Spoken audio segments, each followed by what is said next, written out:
Scott Derwin has spent much of the past month trying to attract additional sponsors for the Newcastle Surfest.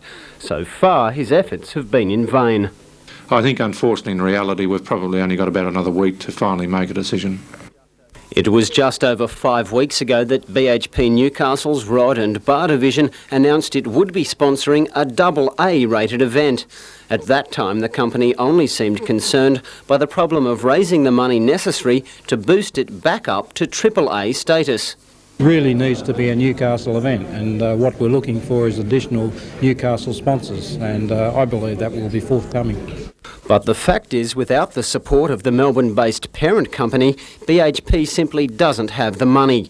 According to the estimates provided by the Association of Surfing Professionals, it would cost more than $300,000 to stage the Newcastle event. BHP has pledged only $100,000, which, despite the confirmation of several minor sponsors, still leaves the contest a long way from being viable.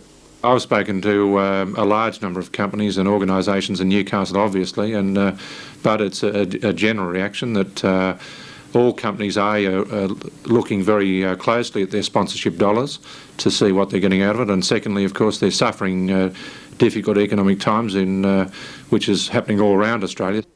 Bruce Mackenzie, NBN News.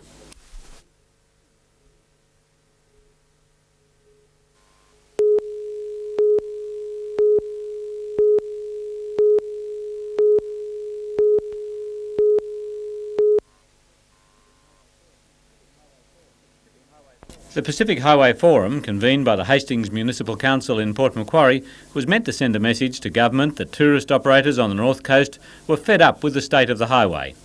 But attendance was disappointing. Only about 100 instead of an estimated 1,000 turned up. And both state and federal ministers responsible for the highway, while Murray and Bob Brown, had other engagements.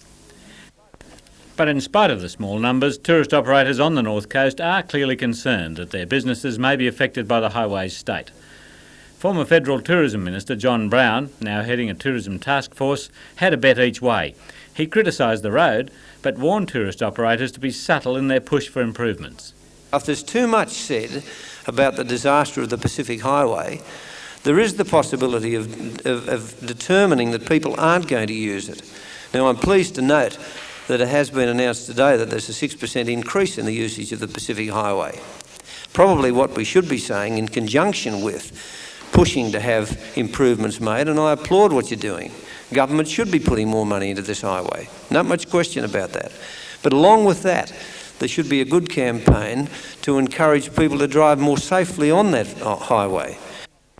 But according to the NRMA's Richard Cox, motorists have formed their own opinion of the Pacific Highway. It would take a very narrow-minded person to ignore the problems on the Pacific Highway in the hope that they might go away. In a road survey carried out by the NRMA through the pages of the Open Road, asking members to nominate what they believe were the worst roads in New South Wales, nominated the Pacific Highway undoubtedly as the worst road in New South Wales. We don't believe that anyone can argue that that's probably the worst road in Australia. Pavement edges are often rutted and dangerous. 85% of the highway is 2 lanes and undivided. Overtaking is effectively prohibited for over 52% of the length. 468 curves require warning signs. 140 of those have advised speeds of 65 kilometres per hour or less. 9 of them require signposting of 35 kilometres per hour. The highway suffers significantly in times of heavy rain and can be closed due to floodwaters in some locations. The highway is unsafe. What's obvious from today's conference is that communities along the highway, who rely so heavily on tourism, are deeply concerned about the problems of the highway, and they want them fixed. But they'd rather not talk about it. They'd rather no one knew of the highway's shortcomings. However, it is equally obvious that those problems are simply not going to go away until there are major improvements to the road. As a footnote, the conference did result in at least one of the highway's problems being fixed. We spotted this monster pothole near Coolungaluk on the way to Port Macquarie. We reported the pothole to the divisional engineer of the RTA, who was at the conference.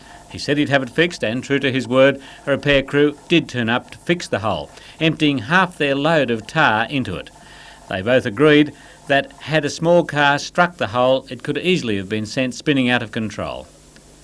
Jim Sullivan, NBN News.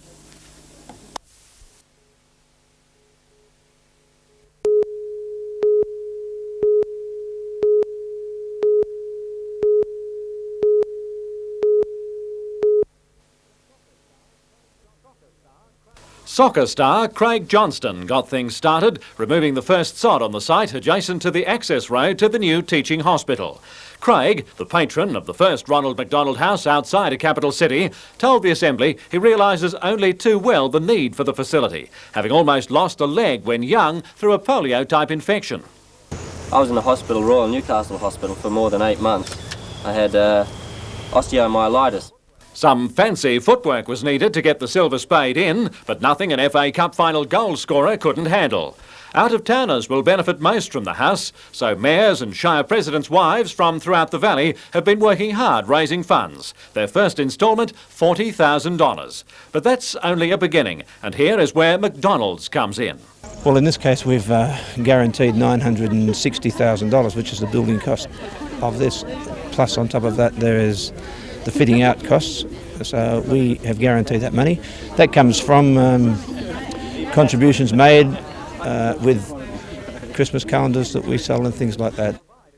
It will provide accommodation for up to 8 families and will take advantage of the bushland setting with decking and special access for the disabled.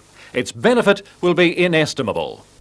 It's a place where kids can have their carers close to them. Sometimes it'll even avoid the necessity of the kids being admitted to hospital. They can stay here and have their treatment on an outpatient basis. The scheduled construction period is 6 months, with completion in time for the opening of the rest of the Rankin Park complex early next year.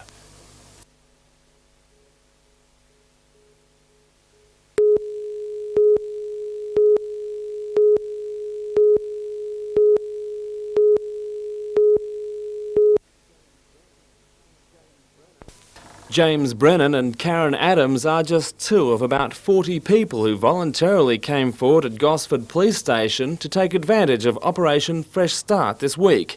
The high-profile campaign aimed to encourage people with outstanding warrants to come forward and make arrangements to pay overdue fines without fear of being imprisoned. Has it been on your mind ever since then? Yeah, it has, because I'm always frightened that the police are going to knock at the door, you know, and sometimes they don't answer. So yeah, it has been. And do you know what would have happened if they had knocked at the door? Yeah, they probably would have had a warrant for my arrest, and having children, I don't really want to go to jail. The offer was only available on Monday and Thursday, but police are so pleased with the success of the exercise, they say there'll be another later in the year, and it may even be adopted by other police districts. Inspector Joe Blanche devised the scheme. He says it's proved its effectiveness both in manpower and time savings. We were looking for one fellow on 3 first instance warrants for his arrest, and we were spending considerable time with undercover police sitting outside his house, etc., and we couldn't locate him, and lo and behold, he's come in today and given himself up for no other reason than he read it in the paper or heard it on the news.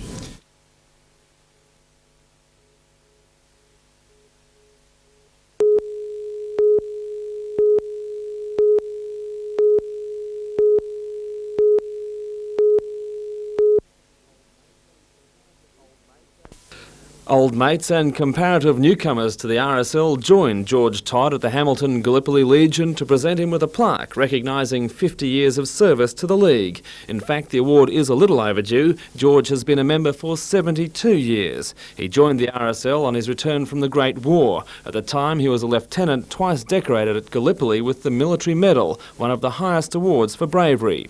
He says he joined the RSL on Christmas Eve, 1918.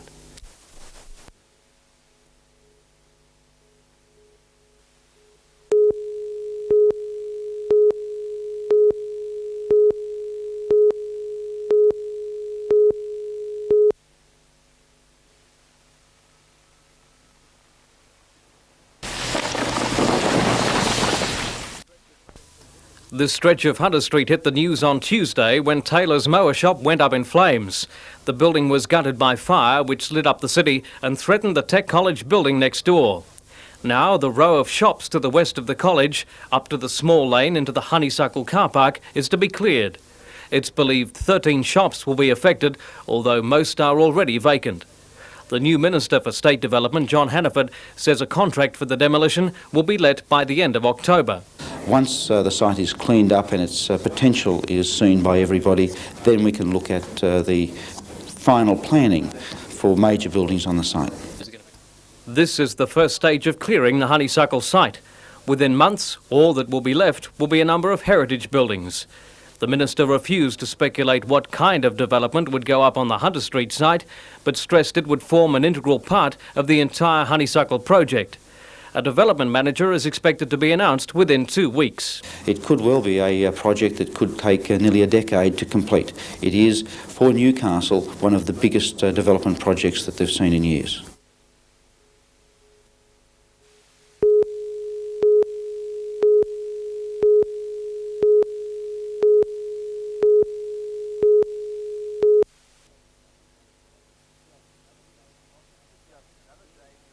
Just another day in the office for Joe Camilleri.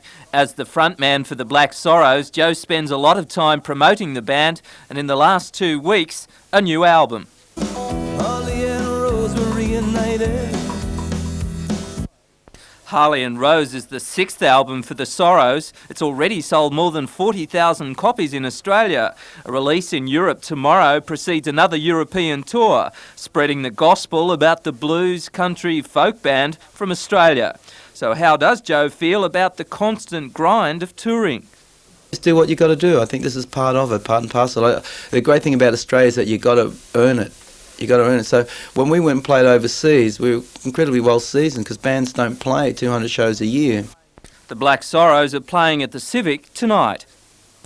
Of Australia, we've been on the road for 8 weeks, and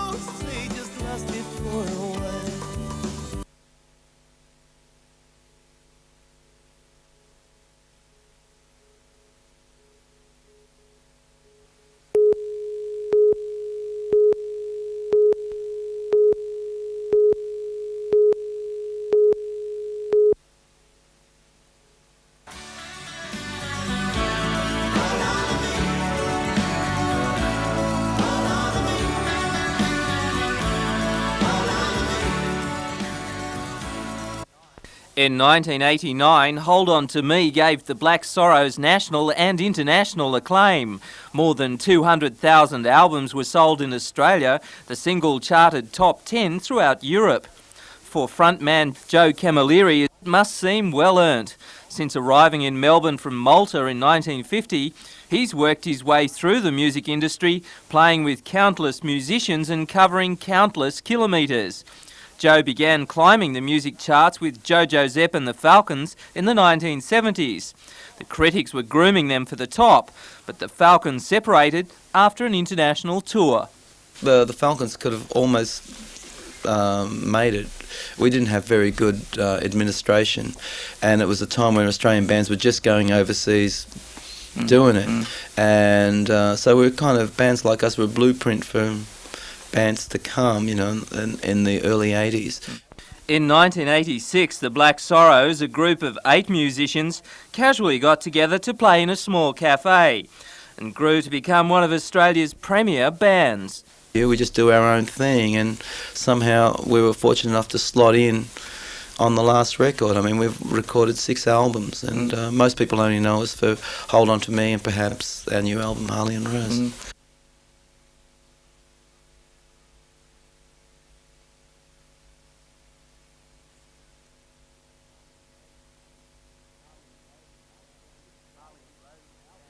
Harley and Rose is the band's 6th album, and now the grind to sell the music to the public. Radio interviews, travel and live performances. Just 2 weeks after its release, the album is top 5 in Australia. It's released in Europe tomorrow. The band leaves for an international tour in 2 weeks. Joe Camilleri is open-minded about the band's future. After more than 20 years in the music scene, he's not taking too much for granted. Who knows what's going to happen? I mean, you're only as good as your material and only as good as people want you to be. Really, we're doing the best we can with what we've got to offer, and we hope that people can connect with that. But that's all we can do. We can't push those buttons. You know.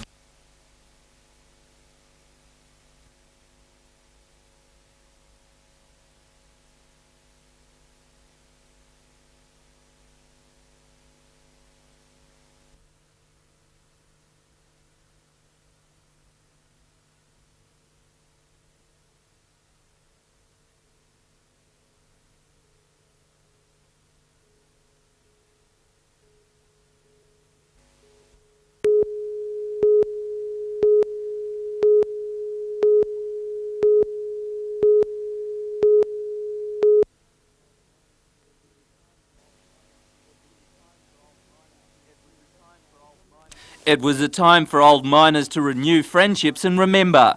More than 500 mourners looked on as 21 roses were planted, one for each man who died in the Bellbird pit in 1923. 84-year-old Lyle Allen is the only living survivor from the mine explosion. Black smoke just belching out like one thing. Explosions that took place shattered the strata, and there was one big fall, went up about 30 or 40 feet. Cessnock Lord Mayor Marie Callaghan praised the bravery of all miners from 1923 through to the present. At some time or other, every man working underground stares death in the face. The Bellbird pit disaster was ultimately responsible for the establishment of mines rescue stations and helped push for safer conditions in mines. A memorial was unveiled by Governor-General Bill Hayden. Wreaths were laid remembering the tragic loss of life in the Hunter's worst industrial accident.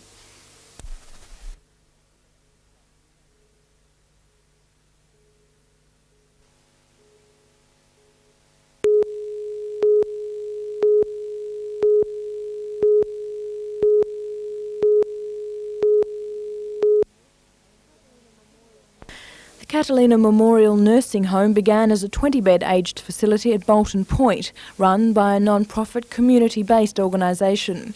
In 1988, the federal government began a rationalisation program for small nursing homes, and it was decided that the Bolton Point home be expanded to accommodate 50 residents.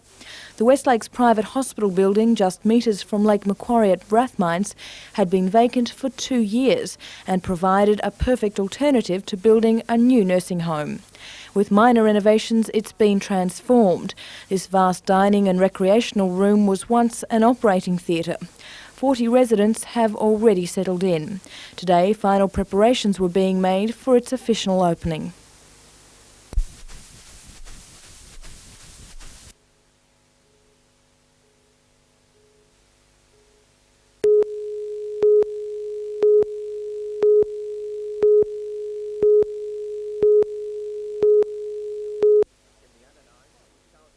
In the under-9s, it was Charlestown United and Lake Macquarie who were successful, and in the under-10s, Swansea dominated with wins in both A and B divisions. In the 11s, Valentine were too good for West Wallsend, while Garden Suburb were 2-1 winners over Toronto in the B group. Two grand finals in the 13s, with South Cardiff and Swansea champions for 1990, and in the under-15 grand final, Macedonia were far too good for Westlakes, winning 3-1. Over at the Wickham Park Badminton Courts, the Australian Championships were underway. For the next week, the teams competition will take centre stage, and it is expected that the two Victorian teams will be hard to beat. But a strong challenge is predicted by the New South Wales team that has Newcastle representatives Andrew Merrilees and Michelle Jennings in their starting lineup. The individual championships will get underway next Monday.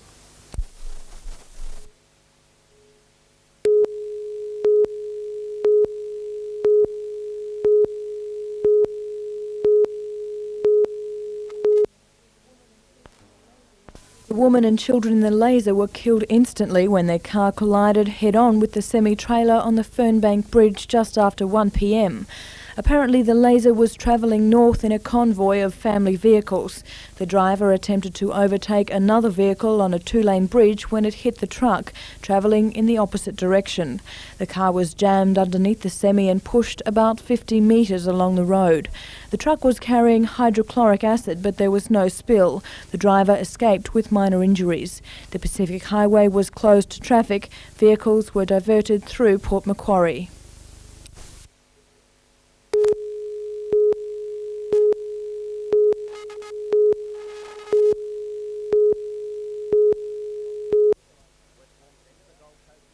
West Wallsend and the Gold Coast lookalike jumpers opened the better and for the first 8 minutes of the match dominated territory and the ball, and it wasn't surprising to see them finally crack Raymond Terrace's line. After a constant build-up, the ball went out along the back line and fullback Tony Wright had enough time to pick up the wild pass and dive over in the corner to notch the first points of the match. But Raymond Terrace fought back, and for the remainder of the first half they had all the possession. Graham Harris was elusive around the dummy half position, and combining with rampaging centre Mick Fort, the Magpies were able to hit back and level the scores. But in the second half, the West Wallsend team ran away with the match and the Jim Houston Cup 23-10. Mayfield East and Hamilton met in the major semi-final of Newcastle Rugby Union at the No. 2 Sports Ground today, and in blustery conditions it was the Golds who came out on top, beating the boys from May East 13-6 in a dour affair. Super field goals from Wooler and Johnson gave the Hamilton side a handy first half lead. But try as they may, East couldn't get back in the match and will have to make the grand final the tough way by beating University in the preliminary final next week. In other grades today, the mighty Merriweather Carlton second grade side easily accounted for Hamilton 13-3. In third grade it was a 12-9 win for Wanderers over the Waratahs, and in fourth grade Wanderers again beat the Waratahs, this time 15-4.